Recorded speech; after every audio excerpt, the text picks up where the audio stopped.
सादर प्रणाम बंधुओं। मैं नीरज पांडे रायबरेली उत्तर प्रदेश से। बंधुओं, भक्तिकालीन कवियों की चर्चा के क्रम में आज प्रस्तुत है कृष्ण भक्ति काव्यधारा के एक महत्वपूर्ण कवि रसखान के संबंध में कुछ बातें। हिंदी साहित्य के इतिहास में स्वर्ण युग की संज्ञा से अभिहित भक्ति काल का महत्व न केवल साहित्यिक दृष्टि से है, अपितु सामाजिक, सांस्कृतिक और आध्यात्मिक दृष्टि से भी यह काल अत्यंत महत्व का है। परम सत्ता के प्रति अगाध आस्था में डूबे भक्त कवियों की वाणी से निःसृत काव्य में जागरण के जो स्वर ध्वनित हुए, उसकी झंकृति से तत्कालीन संपूर्ण परिवेश प्रभावित हुआ। 14वीं से 17वीं शताब्दी के मध्य का यह कालखंड विविधताओं का काल है, जिसमें भक्ति की विभिन्न धाराएं प्रवाहित हुई। उनमें सगुण भक्ति की उपधारा के रूप में कृष्ण भक्ति काव्यधारा का उल्लेखनीय योगदान इस भक्ति आंदोलन में रहा है। कृष्ण का विलक्षण और बहुआयामी व्यक्तित्व सदा से ही भारतीय समाज के आकर्षण का केंद्र रहा है। वैदिक काल से लेकर आज तक कृष्ण कथा की प्रासंगिकता शून्य है। श्रीमद् भागवत पुराण ने श्री कृष्ण के जिस अलौकिक, चमत्कारी और पूर्ण पुरुष के रूप में वर्णन किया, कालांतर में भी उसका महात्म्य वर्णन विभिन्न संप्रदाय के संतों, भक्तों और कवियों द्वारा समय समय पर किया जाता रहा है। लीला पुरुषोत्तम श्री कृष्ण की इस मोहक छवि ने न केवल हिंदुओं को अपनी ओर खींचा, बल्कि अन्य धर्म संप्रदाय के लोग भी इस चुंबकीय परिधि में आए और पूर्ण समर्पित हो गए। श्री कृष्ण के सौंदर्य पर अपना सर्वस्व न्यौछावर करने वाले ऐसे ही एक मुस्लिम भक्त कवि हैं रसखान, जिन्होंने अपनी समकालीन परंपरा के अन्य भक्त कवियों की भांति ही समादर प्राप्त किया और अपने अप्रतिम भक्ति भाव के कारण आज भी जनमानस के कंठहार बने हुए हैं। कृष्ण की समस्त लीलाओं का सरस और सजीव वर्णन करने वाले रसखान ने अपने आराध्य को पूर्ण आध्यात्मिक दिव्यासन से उतारकर प्रेम की उदात्त मानवीय भाव भूमि में प्रतिष्ठित करने का गुरुतर प्रयास किया। यह विडंबना है कि अनेक विभूतियों की भांति ही भक्त शिरोमणि रसखान के जीवन वृत्त के संबंध में अभी तक प्रामाणिक साक्ष्य नहीं मिल सके हैं। उनका जीवन वृत्त आज भी पहेली ही बना हुआ है। उनके जन्म काल और मृत्यु काल, जन्म स्थान और पारिवारिक पृष्ठभूमि को लेकर विद्वानों में मतैक्य नहीं है। हिंदी साहित्य के इतिहासकार उनके जन्म, मृत्यु, लीला विहार संबंधी तिथियों के संबंध में अंतः एवं वही साक्ष्यों से संकेत सूत्र ग्रहण करते हुए मात्र अनुमान लगाते हैं। अंतः साक्ष्य की दृष्टि से रसखान की कृति प्रेम वाटिका और सुजान रसखान के कुछ छंद और दोहे उनके जीवन वृत्त के संबंध में अनुमान लगाने में सहायक हुए हैं। देख गदर हित साहिबी दिल्ली नगर मसान, देख गदर हित साहिबी दिल्ली नगर मसान, छिनहि बादशाह वंश की ठसक छोरी रसखान, प्रेम निकेतन श्री बनहि आई गोवर्धन धाम, प्रेम निकेतन श्री बनहि आई गोवर्धन धाम, लहो सरन चित चाहि के जुगल स्वरूप ललाम। इसी प्रकार एक दोहा और है कि विधु सागर रस इंदु शुभ, बरस सरस रस खान, प्रेम वाटिका रचि रुचिर, चिर ही हरसि बखान। इस प्रकार अंतः साक्ष्य के रूप में रसखान के अपने ही कुछ ऐसे पद प्राप्त होते हैं जिनसे उनके जीवन वृत्त का अंदाजा लगाया जा सकता है। रसखान ने काव्य की रचना स्वांतः सुखाय भाव से की है, इसलिए उनके काव्य में उनका व्यक्तिगत जीवन तमसाच्छादित ही है। उपर्युक्त अंतः साक्ष्य की तरह वही साक्ष्य के रूप में 252 वैष्णवन की वार्ता, उर्दू भक्तमाल, मूल गोसाई चरित, वार्ता साहित्य, मिश्र बंधु विनोद, शिव सिंह सरोज, हिंदी साहित्य का इतिहास, हिंदी साहित्य का आलोचनात्मक इतिहास आदि ग्रंथों का उल्लेख किया जा सकता है। अतः उपरोक्त साक्ष्यों के आधार पर यह अनुमान लगाया जा सकता है कि जब दिल्ली शासन लिप्सा के कारण गदर हुआ और दिल्ली नगर शमशान बन गया, तब रसखान शाही वंश का गर्व छोड़कर तुरंत ब्रज की ओर चले गए और कृष्ण भक्ति में लीन हो गए। इन सब बातों से रसखान के जीवन वृत्त का प्रश्न सुलझता हुआ नहीं दिखता, अपितु और उलझ जाता है।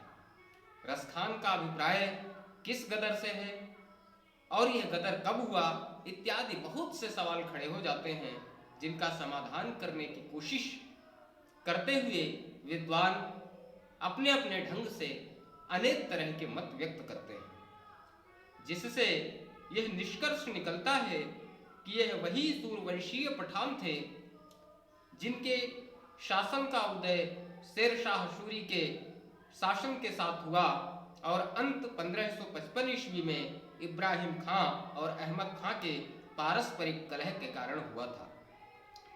यदि इस गदर के समय रसखान की आयु 20-22 वर्ष भी रही होगी तो उनका जन्मकाल लगभग 1533 ईस्वी के आसपास स्वीकार किया जा सकता है। कुछ विद्वानों के अनुसार ये पिहानी जनपद हरदोई के निवासी थे और इनका असली नाम सैयद इब्राहिम था, लेकिन ये कृष्ण भक्ति के कारण हिंदू हो गए और इनका नाम रसखान पड़ गया। प्रेम देव की छवि लखी भय मियां रसखान, जैसा कि प्रेम वाटिका में एक जगह रसखान ने एक दोहे के माध्यम से ऐसा कहा है। 252 वैष्णवन की वार्ता के अनुसार ये दिल्ली के पठान थे और इनकी प्रीति एक साहूकार के लड़के पर थी। वैष्णव भक्तों की प्रेरणा और प्रोत्साहन से इनका यह प्रेम, इनकी यह आसक्ति भागवत भक्ति में परिवर्तित हुई और ये कृष्ण के भक्त हो गए। श्रीनाथ जी को खोजते खोजते ये गोकुल की ओर आए और वहीं इनकी भेंट गोस्वामी विट्ठलनाथ जी से हुई। उनसे दीक्षा लेकर के ये वल्लभ संप्रदाय में दीक्षित हुए और कृष्ण की भक्ति करने लगे। एक अन्य किंवदंती यह भी है कि एक स्त्री से इनका प्रेम था जो बहुत मानवती थी और प्रायः रसखान का अनादर किया करती थी। एक बार रसखान श्रीमद् भागवत का फारसी अनुवाद पढ़ रहे थे, जिसमें उन्होंने गोपियों का प्रसंग पढ़ा और अत्यंत भावुक हो गए। उन्हें यह लगा कि क्यों ना उसी से प्रीति की जाए जिस पर सैकड़ों गोपियां मरती थी, और ये भावना रसखान को कृष्ण भक्ति की ओर प्रेरित करती है और रसखान कृष्ण भक्ति की ओर मुड़ जाते हैं। यही सोचकर रसखान वृंदावन चले आए और वल्लभ संप्रदाय में दीक्षित होकर कृष्ण की भक्ति करने लगे। रसखान के संबंध में अनेक प्रकार के प्रवाद इस बात का संकेत अवश्य देते हैं कि अपने प्रारंभिक जीवन में ये एक सौंदर्य प्रेमी जीव थे। कालांतर में यही सौंदर्य प्रेम गूढ़ कृष्ण भक्ति के रूप में परिणत होकर उनके कृतित्व में, उनके व्यक्तित्व में व्यक्त हुआ। सांसारिक वासना का उदात्तीकरण अलौकिक प्रेम में करने वाले रसखान ने संपूर्ण कृतित्व को प्रेम लक्षणा भक्ति से ओतप्रोत किया। उनके संपूर्ण काव्य में प्रेम लक्षणा भक्ति की एक सरस काव्यधारा प्रवाहमान है। उनकी भक्ति भावना में अधिकांश कवियों की भांति कोरे सिद्धांतों का वर्णन नहीं है और न ही भक्ति का दिखावटी प्रदर्शन ही उनके काव्य में मिलता है। रसखान के संपूर्ण कृतित्व में आत्मसमर्पण की भावना का चरमोत्कर्ष देखने को मिलता है। वे अपने आराध्य के जन्म जन्म के दास हैं। यही कारण है कि उनकी रूपाशक्ति, प्रेमाशक्ति, संयोग वियोग की परिणति आत्मसमर्पण में है। जन्म जन्मांतर केवल और केवल कृष्णमय हो, यही रसखान का मनोरथ है, यही रसखान का अभीष्ट है। जड़ चेतन प्रत्येक स्थिति में वे अपने आराध्य का साहचर्य चाहते हैं, तभी तो एक सवैये के माध्यम से वे अपनी मनोकामना व्यक्त करते हुए कहते हैं कि मानुष हो तो वही रसखान, मानुष हो तो वही रसखान, बसो ब्रज गोकुल गांव के ग्वारन, जो पशु हो तो बसेरा करूं नित, जाए के नंद की धेनु मझारन। पाहन हो तो वही गिरिको, जो धर्यो कर छत्र पुरंदर कारण, और जो खग हो तो बसेरा करो नित, जाई के कूल कदम की डारन।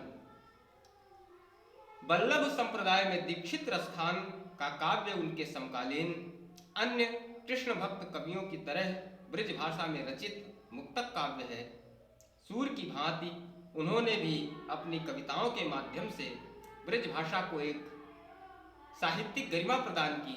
उन्होंने अपने कवित्व से, अपने कवित्व और सवैयों से, अपने दोहों से ब्रज भाषा के लालित्य का संवर्धन किया और ब्रज भाषा के लालित्य को समृद्ध किया। परंतु रसखान तत्कालीन पद शैली को न अपनाकर अपने उद्गार, कवित्व, सवैया और दोहों में व्यक्त करने वाले अपने ढंग के अलबेले कवि हैं।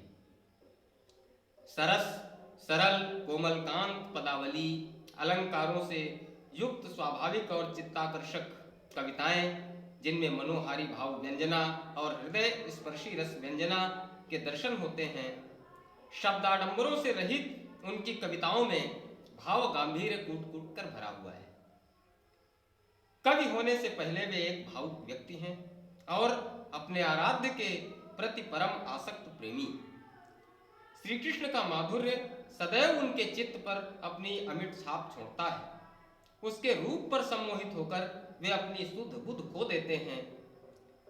एक गोपी के माध्यम से अपनी दशा का वर्णन करते हुए रसखान एक छंद में अपनी आत्माभिव्यक्ति देते हैं। रसखान लखय मग छूट गयो, रसखान लखय मग छूट गयो, डग भूल गई तन की गति सातों, फूट गयो दधिका सिर भाजन, टूट गो नैनन नेह दिनातो। उनकी कृतियों सुजान रसखान, प्रेम वाटिका, दान लीला, अष्टयाम के एक एक आखर में श्याम सुंदर के प्रति उनकी अनन्य प्रीति परिलक्षित होती है। परिमाण की दृष्टि से न्यून होते हुए भी उनका रचना संसार रम्य, ग्राह्य और सर्वप्रिय है। उनके काव्य का उत्स प्रेम है। उनके प्रेम की भावभूमि व्यापक है। संस्कृति, दर्शन, अध्यात्म सभी कुछ उसमें समाये हुए हैं। रसखान की प्रेम मूलक लौकिक अभिव्यंजनाएं भी आध्यात्मिकता की ओर उन्मुख हैं। प्रेम का स्वरूप रसखान की दृष्टि में इस प्रकार व्यक्त हुआ है। प्रेम हरि को रूप है, त्यों हरि प्रेम स्वरूप, प्रेम हरि को रूप है, त्यों हरि प्रेम स्वरूप, एक होई द्वय यों लसें, ज्यों सूरज और धूप। ज्ञान, ध्यान, विद्या, मति, विश्वास, विवेक, बिना प्रेम सब धूर हैं, अग जग रूप अनेक। प्रेम ही रसखान की काव्य यात्रा का प्रस्थान बिंदु है। उनका संपूर्ण काव्य प्रिय के आगमन की उत्सुकता, मिलन, विछोह, सम्मोह, विमोह इत्यादि अन्यान्य भावों से सुसज्जित है। सात्विक और तात्विक अनुभूतियां उनके काव्य में सर्वत्र विद्यमान हैं। रसखान जिस वल्लभ संप्रदाय में दीक्षित थे, उसमें नवधा भक्ति को विशेष स्थान प्राप्त है। वैष्णव भक्ति साधना में नवधा भक्ति के सोपानों श्रवण, कीर्तन, स्मरण, पद सेवन, अर्चन, वंदना, दास्य, सख्य और आत्मनिवेदन को विशेष महत्व दिया गया है। प्रायः सभी सगुणोपासक कवियों ने इन नियमों का निर्वहन किया है, परंतु रसखान किसी बंधी बंधाई लीक पर नहीं चलते।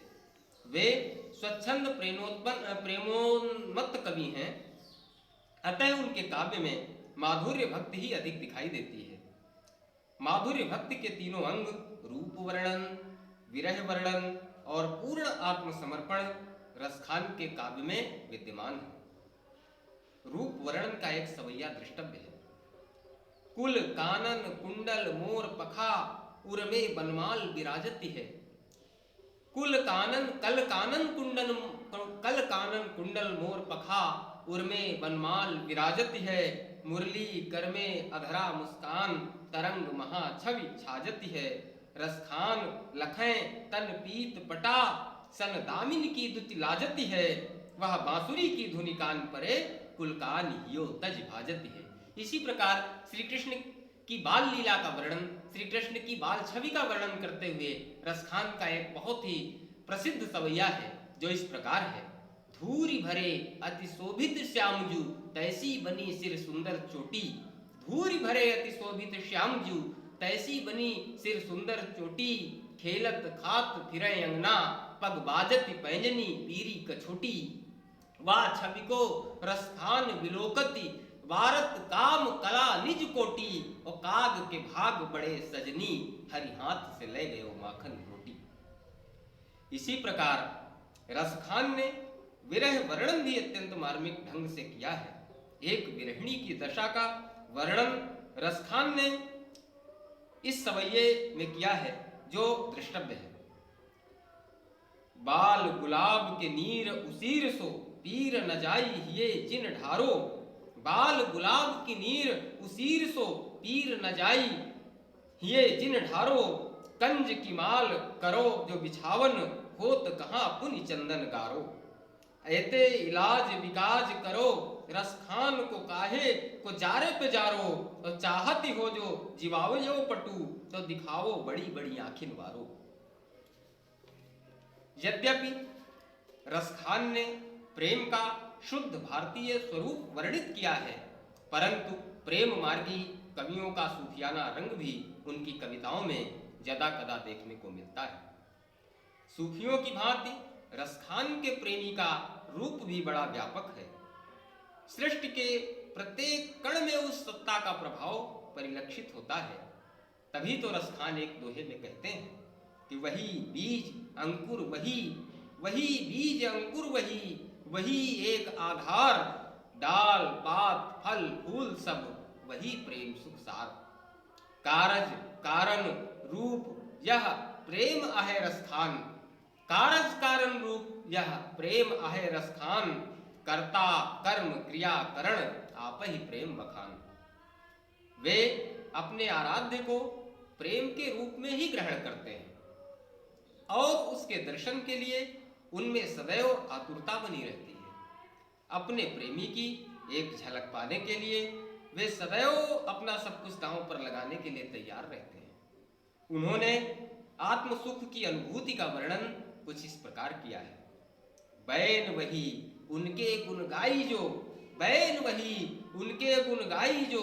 कान वही उन बैन सुसानी, और हाथ वही उन गात सरयरु। पाई वही जू वही अनुजानी। जान वही उन आन के संग ओ, मान वही जू करे मन मानी। और त्यों रस खानी वही रस खानी, जो है रस खानी वही रस खानी। स्वयं को कृष्ण पर न्यौछावर कर देने वाले रसखान का विश्वास अपने आराध्य पर अटल है। भगवान की भक्त वत्सलता पर उनके मन में किसी भी प्रकार का कोई संदेह नहीं है। वे अपने आराध्य के प्रति पूर्णतः आश्वस्त हैं। तभी तो स्वयं के प्रति बिल्कुल निश्चिंत भाव से वे कहते हैं कि द्रौपदी ओ गनिका गजगीध, अजामिल यो कियो सो न निहारो। द्रौपदी ओ गनिका गजगीध, अजामिल यो किए सो न निहारो। गौतम गेहिनी कैसे तरी, प्रहलाद को कैसो हरो दुख भारो। और काहे को सोच करे रसखान, कहाँ करी है रविनंद विचारो। और कौन सो संक परी है जो माखन चाखन हार है राखन हारो। कौन सो संक परी है जो माखन चाखन हार है राखन हारो। अपने आराध्य की लीला भूमि अर्थात ब्रिज के प्रति रसखान का गहरा लगाव है। गोकुल, यमुना तट, ग्वालबाल, गोपिकाएं, करील कुंज, कदम्ब, गायें, पर्वत, मुरली इत्यादि सभी के प्रति उनके हृदय में असीम अनुराग है और यह अनुराग उनकी कविताओं में सर्वत्र व्यक्त होता है। या लपटी यरु कामरिया पर, राज तिहु पुर को तजिडारों, या लपटी और कामरिया पर राज तिहु पुर को तजिडारों, आठों सिद्धि नवो निधि को सुख, नंद की धेनु चराई विसारों। रसखानी कबोई न आखिन ते, ब्रज के बन बाग तड़ाग निहारों, और कोटिक ही कल धौत के धाम, करील के कुंजन ऊपर वारों। रसखान का हृदय कृष्ण की रूप माधुरी का मधुप है। कुल धर्म संप्रदाय की सभी मर्यादाएं कृष्ण के प्रेम के सम्मुख नगण्य हैं। कृष्ण उनकी कविता के ही नहीं, उनके हृदय के भी स्थायी भाव हैं। मोहन छवि रसखान लखी, अब दृग अपने नाही, ऐचे आवत धनुष से छूटे सर से जाए।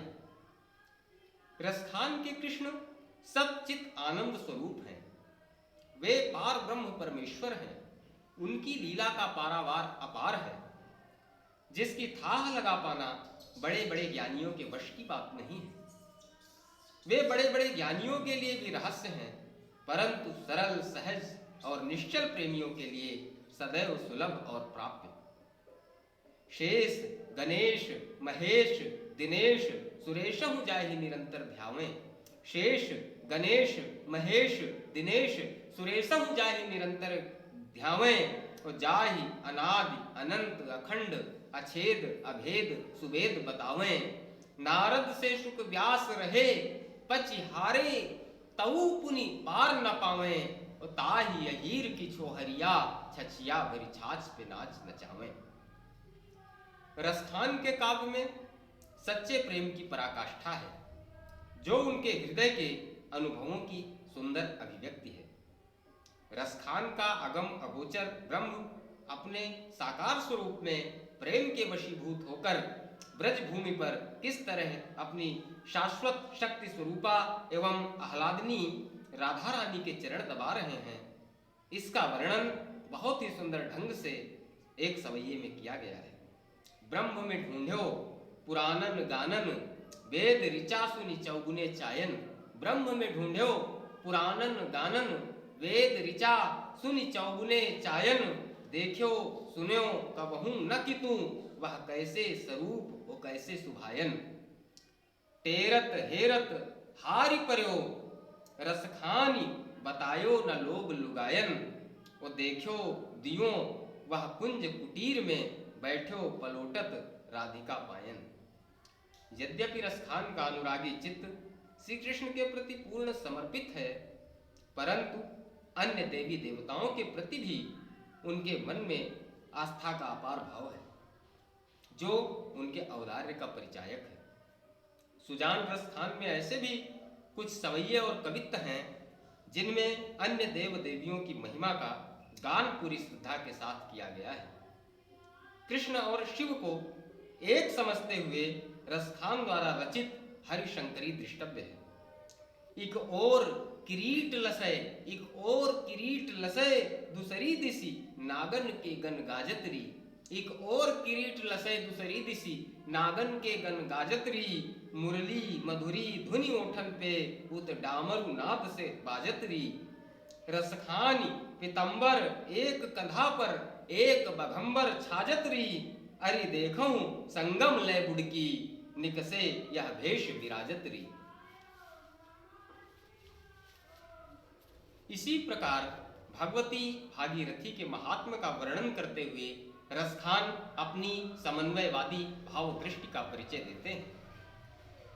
वैद्य की औषधि खाई कछु न करे, बहु संजम री सुन मोसे।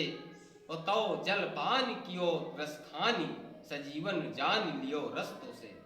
ऐरी सुधामयी भागीरथी, नित पथ्य कुपथ्य बने तो ही पोसे। वाक धतूरो चबात फिरे, विष खात फिरे, शिव तोरे भरोसे। वस्तुतः रसखान की भक्ति भावना का क्षेत्र बड़ा व्यापक है। उनकी भक्ति का प्रमुख रस श्रृंगार है।